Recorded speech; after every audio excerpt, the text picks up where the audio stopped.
நீங்கள் எல்லோருமே பத்திரிகைகளில் வரும் சிறுகதைகளை விரும்பி படிப்பவர்கள்தானே? அம்மாவின் பெருமைகளை பற்றி, சிறப்புகளை பற்றி இதுவரை 1000 கதைகள் படித்திருப்பீர்கள் என்று தான் சொல்ல வேண்டும். கொஞ்ச காலமாக நல்ல அப்பாக்களை பற்றியும் நிறைய கதைகள் வர தொடங்கிவிட்டன என்று தான் சொல்ல வேண்டும்.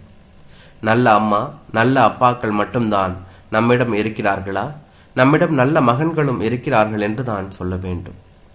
மகன்கள் என்றால் பொண்டாட்டி பேச்சை கேட்டுக்கொண்டு வயசான காலத்தில் பெற்றோர்களை முதியோர் இல்லத்தில் கொண்டு போய் தள்ளும் மகன்களை பற்றி தான் நீங்கள் இதுவரை கேள்விப்பட்டிருப்பீர்கள் என்று தான் சொல்ல வேண்டும். நான் இப்ப சொல்லப்போவது வேறு மாதிரியான ஒரு மகன் பற்றியது என்று தான் சொல்ல வேண்டும். எங்கள் கிராமத்தில் ராமச்சந்திரன் என்ற ஒருவர் இருந்தார். அவர் எனக்கு உறவு. அவர் அப்பா நாகராஜன் இறந்து 10 வருஷங்கள் இருக்கும் என்று தான் சொல்ல வேண்டும். நாகராஜன் காலமான பிறகு அவர் மனைவி பழனியம்மா மூத்த மகன் ராமச்சந்திரன் வீட்டில் தான் வசித்து வந்தாங்க என்று தான் சொல்ல வேண்டும். எங்க ஊரு கொங்கு நாட்டில் இருக்கும் ஒரு சிறிய கிராமம்.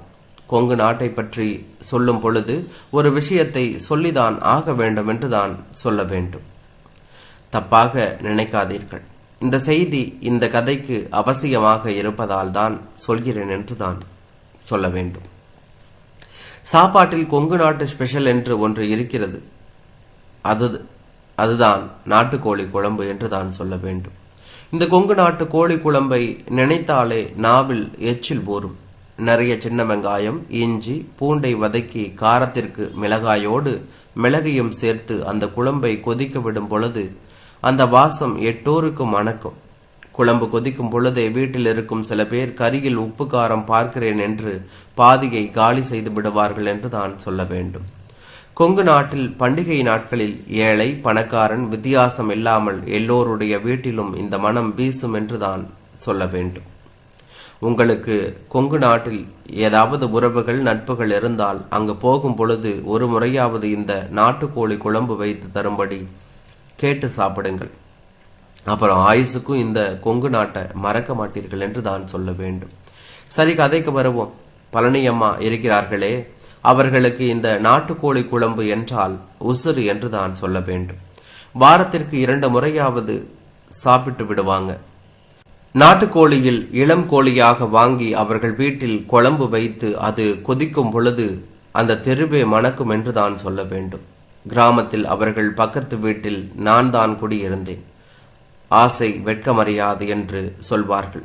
பழனியம்மா வீட்டில் குழம்பு கொதிக்கும் வாசம் வரும் பொழுது நான் மெதுவாக ஒரு பாத்திரத்தை எடுத்து கொண்டு போய், அத்தை கொஞ்சம் குழம்பு கொடுங்கள் என்று கேட்டு விடுவேன் என்று தான் சொல்ல வேண்டும். அவர்கள் சிரித்து கொண்டே பாத்திரத்தில் நிறைய குழம்பு விட்டு கரண்டியில் 4 கறி துண்டுகளை எடுத்து போட்டு சிரித்து கொண்டே கொடுப்பார்கள். அதை நான் வாங்கி கொண்டு வரும் பொழுது என் மனைவி தலையில் அடித்து கொள்வாள் என்று தான் சொல்ல வேண்டும். என் தொழில் நிமித்தம் பக்கத்து நகரமான ஈரோட்டிற்கு நான் குடி வந்து 5 வருஷமாச்சு. கிராமத்திற்கு வாய்ப்பு கிடைத்து போகும் பொழுது எல்லாம் ராமச்சந்திரன் வீட்டிற்கு போய் பழனியம்மாவையும் பார்த்துவிட்டு வருவது என் பழக்கம் என்றுதான் சொல்ல வேண்டும். ஒரு நாள் ஈரோட்டு கடைவீதியில் ராமச்சந்திரனை சந்தித்து பேசி கொண்டிருந்தேன் என்று தான் சொல்ல வேண்டும். அப்பொழுது அவர் கொஞ்ச நாளா அம்மாவுக்கு உடம்புக்கு சரியில்லை என்று சொன்னார் என்று தான் சொல்ல வேண்டும். உடனே ஞாயிற்றுக்கிழமை கிராமத்திற்கு போக திட்டமிட்டேன். நாட்டுக்கோழி கறி 1 கிலோ வாங்கி வந்து என் மனைவியிடம் கொடுத்து பழனியம்மாவை பார்க்க போகும் விஷயத்தை சொன்னேன் என்று தான் சொல்ல வேண்டும். 1 மணி நேரத்தில் நாட்டுக்கோழி குழம்பு தயார். குழம்போடு வறுவலும் சேர்த்து ஒரு 4 அடுக்கு டிஃபன் கேரியரில் போட்டு கொடுத்தாள் என்று தான் சொல்ல வேண்டும். என் கார் ராமச்சந்திரன் வீட்டு வாசலில் நின்றவுடன் அவரே ஓடி வந்து, வாங்க மாப்பிள்ளை என்று வாய் நிறைய சொல்லி கைகளை பிடித்து வீட்டிற்குள் அழைத்து போனார் என்று தான் சொல்ல வேண்டும். நானும் டிஃபன் கேரியரை எடுத்துக்கொண்டு பழனியம்மாள் படுத்திருந்த ரூமிற்கு நுழைந்தேன் என்று தான் சொல்ல வேண்டும். பழனியம்மாளுக்கு இப்பொழுது சுமார் 70 வயசு இருக்கும். முதுமை முற்றிலும் அவர்கள் மேல் தன் கைவரிசையை காட்டியிருந்தது என்று தான் சொல்ல வேண்டும். என்னை பார்த்தவுடன் கட்டிலில் படுத்திருந்த பழனியம்மாள், வாங்க தம்பி என்று சிரித்து கொண்டே எழுந்து உட்கார்ந்து கொண்டார்கள் என்று தான் சொல்ல வேண்டும். என் மேல் பழனியம்மாளுக்கு எப்பொழுதுமே பிரியம் அதிகம். அதோடு நான் வெளியூர் போய்விட்ட விருந்தாளி என்று தான் சொல்ல வேண்டும். என்னை பார்த்தவுடன் முகத்தில் தெரிந்த மகிழ்ச்சியில் அந்த அம்மாவின் உடற் சோர்வெல்லாம் போய்விட்டது போலும் என்று தான் சொல்ல வேண்டும். அத்தை, போன தடவை நான் வந்த பொழுது நல்லா தானே இருந்தீங்க என்று கேட்டான் என்று தான் சொல்ல வேண்டும். ஆமாம் தம்பி, இந்த ஒரு வருஷமாகவே உடம்பு சுத்தமாக சரியில்லை. எனக்கு சுகர் பிரஷரோடு மூட்டு வலியும் சேர்ந்து இருப்பதால் பார்க்கிற டாக்டர்கள் எல்லோருமே இனிமேல் நீங்கள் ஓய்வாக இருக்க வேண்டும் என்று சொல்கிறாங்க. அவங்க சொல்கிறது சரிதான் அத்தை, இனிமே நீங்கள் ஓய்வாக இருப்பது தான் நல்லது என்று சொன்னான் என்று தான் சொல்ல வேண்டும். அது என்ன தம்பி, கையில் டிஃபன் கேரியர், வாசனை ஊரை தூக்குது? அத்தை, நான் உங்களுக்காக ஆசாசியாக நாட்டுக்கோழி வாங்கி குழம்பு வைத்து கொண்டு வந்திருக்கிறேன். உங்களுக்கு நாட்டுக்கோழினா உசுறு ஆச்சே என்று சொன்னான் என்று தான் சொல்ல வேண்டும். பழனியம்மா வாய் விட்டு சிரிச்சாங்க. அத்தை, எதற்கு சிரிக்கிறீங்க என்று கேட்டேன் என்று தான் சொல்ல வேண்டும். தம்பி, நான் கோழிக்கறி சாப்பிட்றதை விட்டு 6 மாதம் ஆகிறது. நீங்கள் அந்த டிஃபன் கேரியரை எடுத்து சமையல் அறையில் இருக்கும் மருமகள் பூமா கைகளில் கொடுத்துடுங்க என்று சிரித்து கொண்டே சொன்னார் என்று தான் சொல்ல வேண்டும். சத்தியமாக என்னால் நம்ப முடியவில்லை என்று தான் சொல்ல வேண்டும். அத்தை, நிஜமாக தான் நீங்கள் சொல்கிறீங்களா? என்னால் நம்பவே முடியலை. நான் எத்தனை வருஷமாக உங்களை பார்க்குறேன். உங்கள் உசுரே இந்த நாட்டுக்கோழி குழம்புல தான் இருந்தது என்று தான் சொல்ல வேண்டும். நீங்கள் சொல்கிறது கூட ஒரு விதத்தில் சரிதான் தம்பி. ஆனால் ஒரு பொண்ணுக்கு உசுரை விட தாய்ப்பாசம் பெருசு என்று சொன்னால் என்று தான் சொல்ல வேண்டும். அத்தை, இன்னும் எனக்கு புரியலை. உங்களுக்கு விவரமாக சொல்கிறேன். என் மனசில் இருப்பதை யாரிடமாவது சொன்னால்தான் எனக்கும் சற்று ஆறுதலாக இருக்கும் என்று சொல்ல ஆரம்பித்தாள் என்று தான் சொல்ல வேண்டும். நான் எழுந்து போய் பழனியம்மா கட்டிலுக்கு அருகில் உட்கார்ந்து கொண்டேன் என்று தான் சொல்ல வேண்டும். தம்பி, கடந்த ஒரு வருஷமாகவே என் ஜீரண சக்தி குறைஞ்சி போச்சு. அசைவம் சாப்பிட்டா சுத்தமாக ஒத்துக்கிறதில்ல. அன்று முழுவதும் வயிற்றால போகுது. அதற்காக சிக்கன் சாப்பிடாமல் இருக்க முடியலை. அது ராமச்சந்திரனுக்கும் தெரியும். அவன் ஒன்றும் சொல்ல மாட்டான். ஜெலுசில் பாட்டிலாக வாங்கி வைத்து விட்டு போய்விடுவான். நானும் சிக்கனை சாப்பிட்டு விட்டு அதை குடித்து விட்டு படுத்துக்கொள்வேன் என்று தான் சொல்ல வேண்டும். ஒரு நாள் இரவு நடுச்சாமம் வீட்டிலே யாரோ பாத்ரூமில் துணி துவைத்து கும்முவது கேட்டது.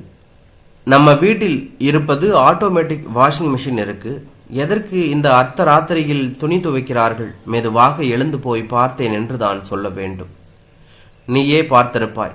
உங்க மாமா போன பிறகு நான் கட்டும் வெள்ளை புடவைகள் தும்பைப்பூ நிறத்தில் இருக்கும். அந்த வெள்ளை புடவைகளில் இருக்கும் கரைகள் மேல் சோப்பு போட்டு உரசி ராமச்சந்திரன் புடவைகளை கும்மி அலசி கொண்டிருந்தான். ராமச்சந்திரா, உனக்கு அறிவு இருக்கா? நீ ஆம்பளையடா. நடு ராத்திரியில பாத்ரூமில் உட்கார்ந்து இப்படி பொம்பளை புடவைகளை துவைத்து கொண்டிருக்கிறாய் என்று சத்தம் போட்டேன் என்று தான் சொல்ல வேண்டும். உடனே அவன் எழுந்து வந்து என் வாயை பொத்தி அப்படியே என் ரூமிற்கு இழுத்து வந்து விட்டான் என்று தான் சொல்ல வேண்டும். அம்மா, ப்ளீஸ் சத்தம் போடாத. பூமா எழுந்து கொண்டால் அவ ரொம்ப வருத்தப்படுவா. நீ என்னடா சொல்ற? அம்மா, நீ அசைவம் சாப்பிட்டா உனக்கு வயிற்றுப்போக்கு இருப்பதால உன் வெள்ளை புடவைகளில் பின்பக்கம் அசிங்கமாகி விடுகிறது. அதனால் மற்ற துணிகளோட உன் புடவைகளை வாஷிங் மிஷினில் போடுவதில்லை. அதனால் பூமா தான் அவைகளை தனியாக துவைத்து கொண்டிருந்தாள். ஒரு நாள் ரொம்ப அசிங்கமாக இருந்தது. பூமா முகத்தை சுளித்து கொண்டே உன் புடவைகளுக்கு சோப்பு போட்டு கொண்டிருந்ததை பார்த்தேன். என்ன இருந்தாலும் அவள் வேறு வீட்டிலிருந்து இங்கு வாழ வந்த பெண். அவள் வெளியில் சொல்லாவிட்டாலும் அவளுக்கு சங்கடமாக இருக்கதான் செய்யும். நான் ரத்தம் அம்மா.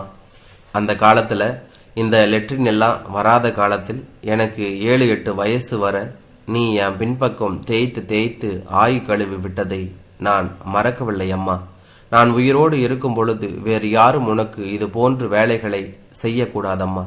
பெத்த தாய்க்கு இது போல் சேவை செய்யும் பொழுது எனக்கு சந்தோஷமாக தான் இருக்கு என்று நான் பெற்ற தங்கம் என்னிடம் சொன்னதை கேட்ட பிறகு என் பிள்ளைக்கு சிரமம் தரும் என்று இந்த சிக்கன் சாப்பிடுவதையே விட்டுவிட்டேன்பா என்ற பழனியம்மாளின் பேச்சு என்னை மிகவும் ஆச்சரியப்பட வைத்தது.